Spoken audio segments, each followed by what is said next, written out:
C'était censé être une soirée comme tant d'autres. Paillettes, caméras, sourires figés et discours trop polis. Une cérémonie de plus dans l'agenda bien huilé du showbiz coréen. Mais ce qui s'est passé ce soir-là restera gravé dans la mémoire collective, comme le moment le plus choquant, le plus sincère et le plus dévastateur de la carrière de deux des plus grandes stars de leur génération, Kim Yoo-jong et Park Bo-gum. Car ce que Park Bo-gum a osé faire ce soir-là n'a rien à voir avec un simple geste romantique. Il a brisé les règles. Il a brisé le silence. Il a brisé Kim Yoo-jong. Tout a commencé dans une ambiance parfaitement contrôlée. La grande salle de l'hôtel Sheila à Séoul était remplie de visages célèbres. Les caméras filmaient chaque mouvement. Kim Yoo-jong, resplendissant dans une robe ivoire au dos nu, souriait calmement. Park Bo-gum, élégant comme toujours dans un costume noir parfaitement ajusté, lui jetait quelques regards timides. Ils montèrent ensemble sur scène pour recevoir un prix honorifique célébrant leur contribution conjointe au cinéma et à la télévision coréenne. Tout semblait fluide, maîtrisé, presque ennuyeux. Jusqu'au moment où Park Bo-gum fit quelque chose d'inimaginable. Il reposa lentement le trophée. Son regard se fit plus sombre, puis il se tourna vers Kim Yoo-jong, face au public. Il prit sa main. Pas comme un collègue, pas comme un ami. Il la prit comme un homme prêt à tout perdre. Et là, devant tout le monde, Park Bo-gum s'est agenouillé. Un frisson a parcouru la salle. Le silence s'est abattu comme une chape de plomb. Même les caméras ont semblé hésiter. Les présentateurs, pétrifiés, ne savaient plus s'ils devaient intervenir ou laisser faire. Le regard de Kim Yoo-jong était figé. Elle ne comprenait pas. Personne ne comprenait. Puis il a parlé. Sa voix tremblait mais ses mots étaient nets. Cruel, vrai, douloureux. Je t'ai aimé depuis le premier jour. Je t'ai aimé plus que ma carrière, plus que moi-même. Mais j'ai eu peur. Peur de tout perdre. Alors j'ai fui. Je t'ai laissé seul quand tu avais le plus besoin de moi. Je t'ai trahi. Et je suis désolé. Je suis désolé de t'avoir abandonné. Je suis désolé d'avoir choisi la célébrité au lieu de toi. Un cri silencieux a traversé la salle. Kim Yoo-jong a reculé d'un pas. Sa main tremblait. Son visage s'est figé, puis fissuré, puis brisé. Et elle a fondu en larmes. Pas des larmes télévisuelles, pas des larmes joliment contrôlées. Non, ce furent des sanglots bruts, violents, presque honteux. Elle s'est effondrée. Littéralement. Une main sur le visage, l'autre serrant sa poitrine comme si elle ne pouvait plus respirer. Les caméras n'ont pas osé zoomer. Mais c'était trop tard. Le monde entier avait déjà vu. Ce moment, ce geste, cette confession ont déchiré le rideau glacé du show business. En quelques secondes, les plateformes sociales ont explosé. Les mots Park Bo-gum, Kim Yoo-jong, agenouillé, pardon, trahison, tous étaient en tête des tendances mondiales. Mais derrière ce geste spectaculaire, une vérité encore plus sombre est remontée à la surface. Car ce n'était pas une demande en mariage, c'était une demande de pardon. Et elle arrivait 3 ans trop tard. Des rumeurs ont longtemps circulé sur une relation secrète entre Park Bo-gum et Kim Yoo-jong, remontant à 2019. À l'époque, ils avaient été vus ensemble lors de dîners privés, de voyages professionnels entre guillemets à l'étranger, et même portant des bijoux assortis. Mais rien n'avait jamais été confirmé. Puis, soudainement, en 2021, tout s'était arrêté. Kim Yoo-jong semblait distante, Bo-gum, absent émotionnellement dans ses apparitions publiques. Leurs fans étaient divisés. Certains espéraient encore. D'autres disaient que c'était fini. Aucun mot n'avait été prononcé. Aucun indice. Un mur de silence. Mais ce soir-là, Bo-gum a détruit ce mur. Il a tout mis sur la table. Il a confirmé qu'ils avaient été ensemble, qu'il l'avait amée, qu'il l'avait quittée, non pas par choix, mais par peur. Peur de perdre ses contrats.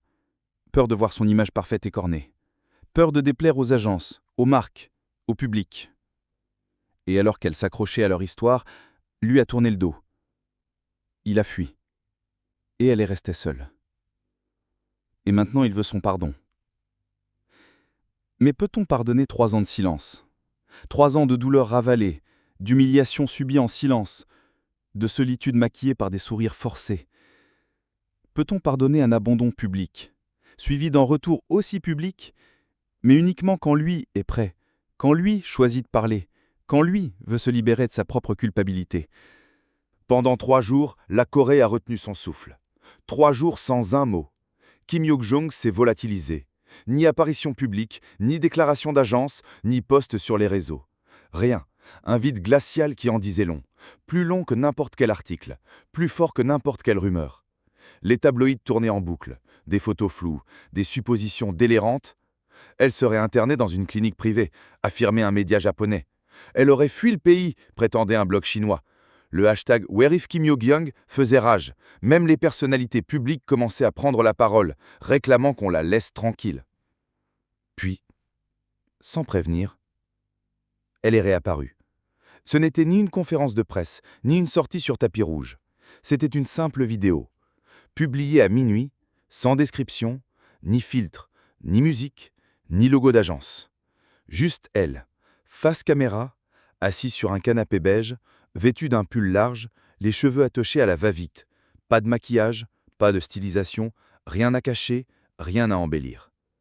Une actrice démaquillée, une femme désarmée, une vérité nue.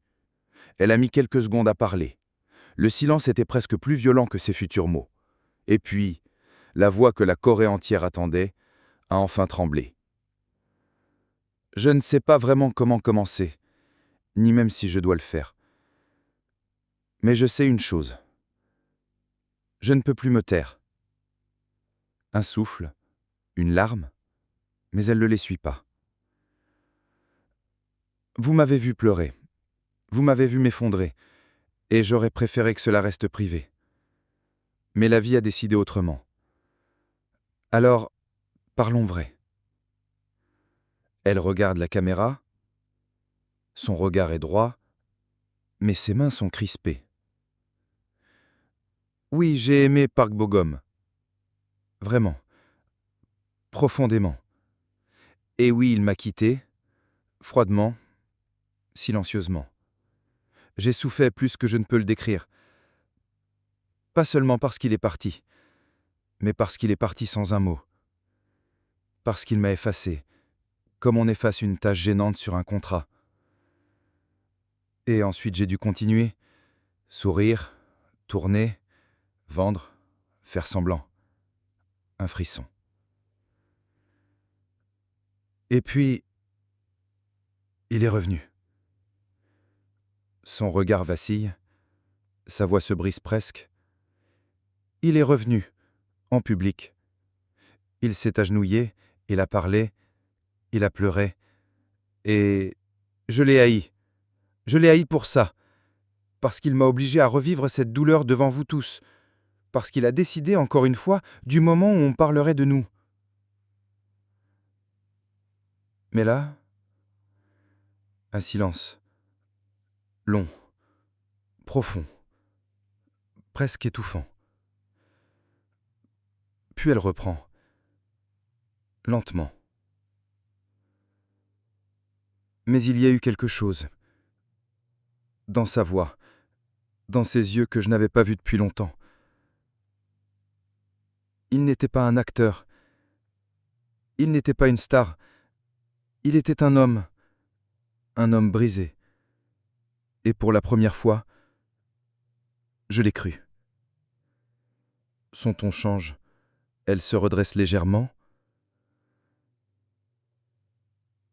Alors oui, Park Bo-gum, je te pardonne.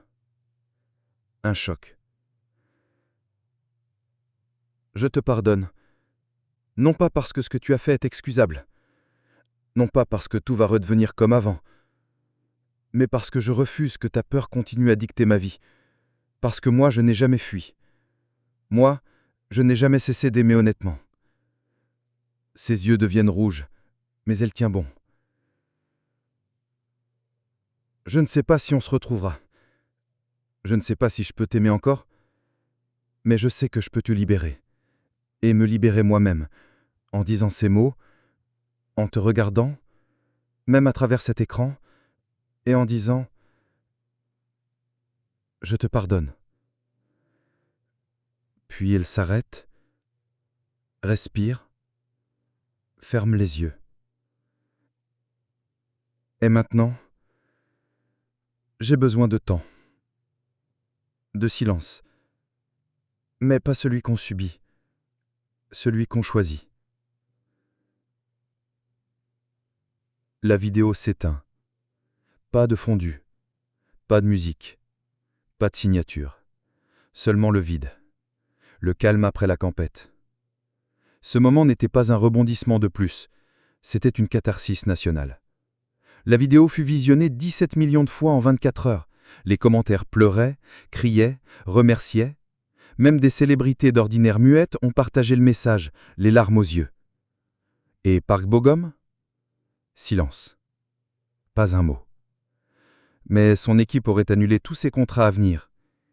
Il aurait quitté son logement officiel à Gangnam et, selon une source anonyme, il aurait resté assis pendant 2 heures devant l'écran noir où la vidéo s'est arrêtée, en pleurant, en murmurant « Elle m'a pardonné, mais elle ne m'aime plus ».